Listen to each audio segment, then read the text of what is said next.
You guys have probably already seen that next season, hand cannons are getting another buff in PvE, specifically a 20% increase to all red bar enemies and a 75% increase to all orange bar enemy types, aka majors. Keep in mind that last season in the mid-season patch, hand cannons did receive another 20% increase to all red bar enemies, and a while back, all exotics got a 40% buff to red bar enemies as well. So in this video, I want to go through and compare the top exotic hand cannons to see where they all rank and how good they might end up being with the buff coming next season. In this video, I'm going to be comparing Sunshot, Thorn, Ace of Spades, and even Crimson. I know Malfeasance is also an exotic hand cannon, but that tends to be used with Lucky Pants for boss damage, so this buff doesn't really help it out.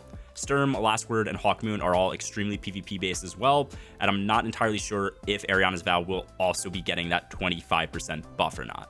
Real quick before we get into things, if you guys do end up enjoying the video and you want to see more like them on the channel, make sure to drop a quick like and sub, and also let me know in the comments down below.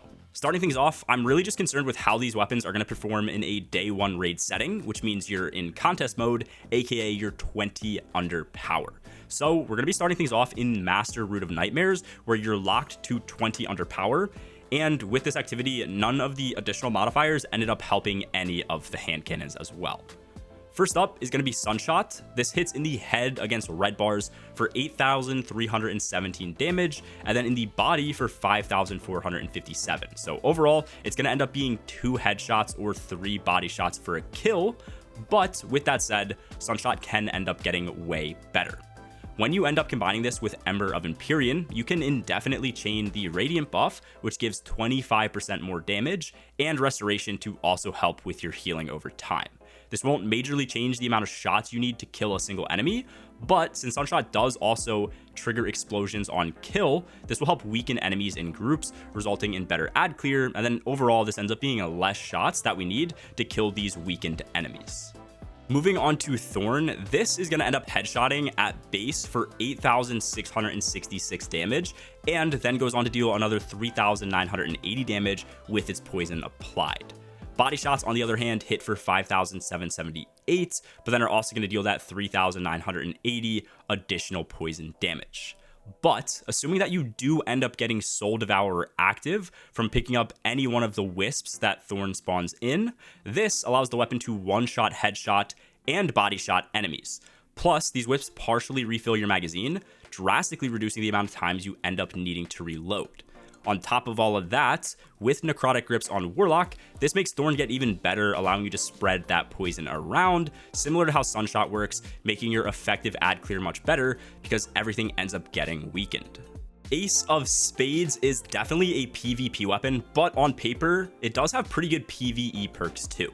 This body shots for 5,778, making it also another 3-hit body kill, and then it crits for 8,666, making it once again another 2-shot headshot. After getting a kill and then reloading with Ace of Spades though, you're also able to get 6 shots of Memento Mori, which increases damage by 50%. The cool part about this is it now crits for around 13.2 thousand, so with another 20% on top of this next season, this is definitely going to be capable of one-shotting even when 20 under. Body shots do also go up to 8,842 damage as well, making this now a 2-shot body shot kill. Ace of Spades does also have Firefly, so we do get some decent explosion damage, which will definitely kill enemies with Memento Mori rounds procced, as long as those enemies are pretty close to the enemy who dies. The only major downside is that Ace of Spades only feels good whenever we have these 6 shots, which means you need to spam reloads constantly to maintain your Memento Mori rounds. And then lastly, Crimson felt ass. I don't really know why I tested this. I thought it would end up being better than it actually is. The visual recoil is really bad, making it harder to kill things. In the crit, it's also a 2 burst, and the body is a 3 burst. Next season, with the 20% buff, this will definitely 1 burst in the crit, and then 2 burst in the body. But even then, the health regen and automatic reloads don't really feel that good. The healing on a Sunshot Infinite Restoration build is way better and way easier to use, whereas Crimson is just plus 40 HP every time you get a kill, and then health regen starts to proc, which means if you do get shot during the regen, it just stops. It's not actual healing over time like Restoration or like Well of Radiance. After testing 20 under against red bars, I also wanted to test against orange bars because we're getting a 75% buff against these majors, and I ended up doing this in the legendary campaign where I was 15 under power, just because it was way easier to control and test. Sunshot against this ogre killed in 2 mags. Now keep in mind, this wasn't with Radiant, which you might have depending on the situation in a day 1, and I also didn't have 100% accuracy. But either way, I would say this feels terrible, especially for a weapon that heavily relies on crits, so the 75% increase should feel really good. Thorn, on the other hand, was actually insane. With Soul Devourer active for the increased tick damage, this killed in a single magazine, which was 9 shots total. The ogre also died almost right after I shot that last round, so it wasn't like I was just sitting there waiting for the poison damage to take it down to death. So with the 75% increase next season, I think Thorn is going to absolutely melt the hell out of majors. And then lastly, Ace of Spades, even with those 6 Momentum Warrior rounds at the start, took 18 bullets to kill, and Crimson ended up taking 2 full mags. So both of these were pretty bad at killing the major as well, pretty similar to Sunshot. So overall, between red bars, orange bars, taking the buff into account next season, and then also including other builds that make these hand cannons much better, I would say pretty easily Sunshot is going to be the best bet overall.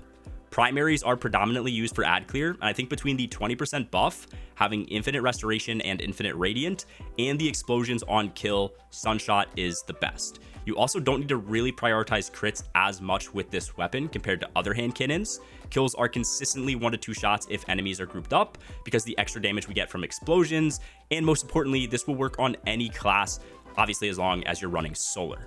And then after this, Thorn is definitely a close second. It feels insane against majors already, so I'm excited to see what another 75% next season does. But realistically, you're going to be killing majors with either a special weapon or just team shot them. The ad clear is still great with Thorn, but it will fall off without necrotics, making it most effective only for warlocks, plus Osteostriga exists, which is just easier to use.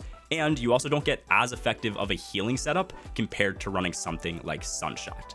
And then overall, Ace and Crimson just don't feel worth running at all. That is it for the video. I will try to make an updated video or just builds with both exotics next season. I do already have some builds, which I will have linked below if you want to check those out in the meantime.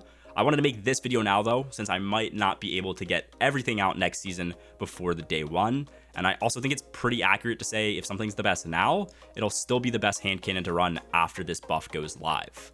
Let me know your favorite exotic hand cannon down in the comments below, and I will be testing a lot of these weapons and changes out on Tuesday over on my stream, so make sure to drop a follow over on my Twitch. As always, have a good one, guys. Peace.